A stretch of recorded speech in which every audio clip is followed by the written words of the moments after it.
Hello friends, today we are going to discuss about the recursion. Now, what is a recursion? Recursion is a process in which a function calls itself either directly or indirectly. Okay. Now, the question comes up, why do we need recursion? See, recursion comes up when we have a bigger problem and we want it to split down into smaller problems so that we are able to solve it effectively. Okay, so it makes our code look simple and effective. But the bigger disadvantage of recursion is it takes a lot of memory. So whenever we call the function, it creates a new frame in the call stack, right? And its definition says us the function calls itself either directly or indirectly. Means it is calling itself. So whenever the function calls itself, it makes a new frame in the call stack, which takes memory, right?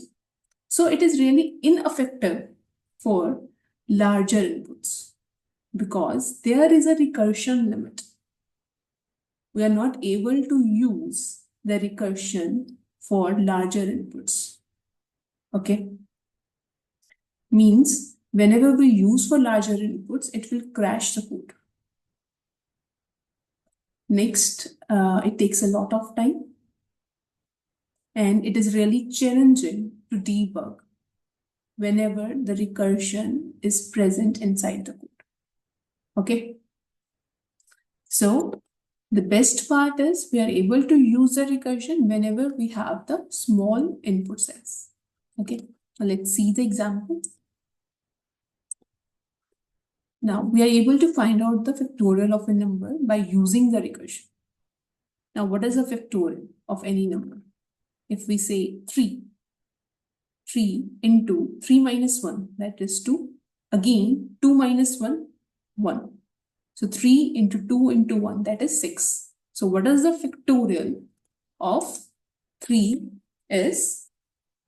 That is 6.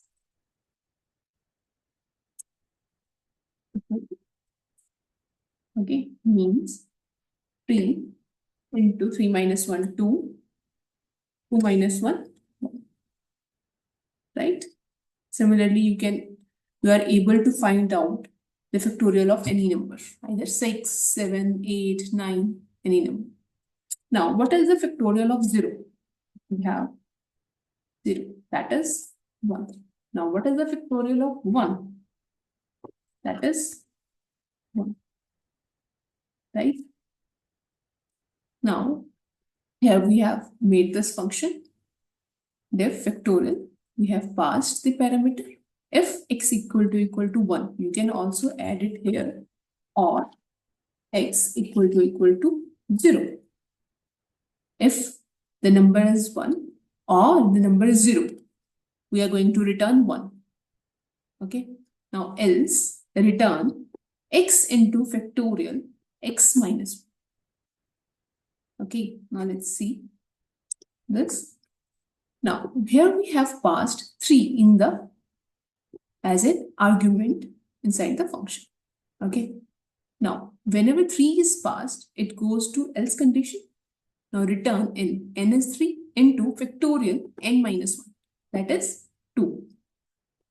Now again factorial 2 means we are going to call the function again. Now it also goes to the else statement, return 2 into factorial n minus 1. Now here n is 2. 2 minus 1, 1. Now what is the factorial of 1? That we have already defined, that is 1. Now here 1 is returned. Then after returning 1, 2 into 1, 2. 2 is returned. Now 3 into 2, that is 6. So our answer is 6. Okay. Now let's see the code in the pie chart. I have written this code.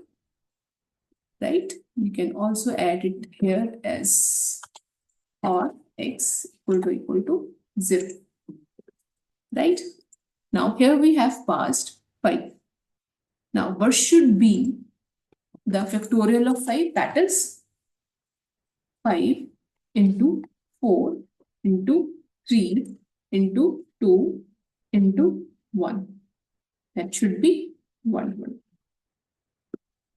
Okay, now let's execute the code to see the output.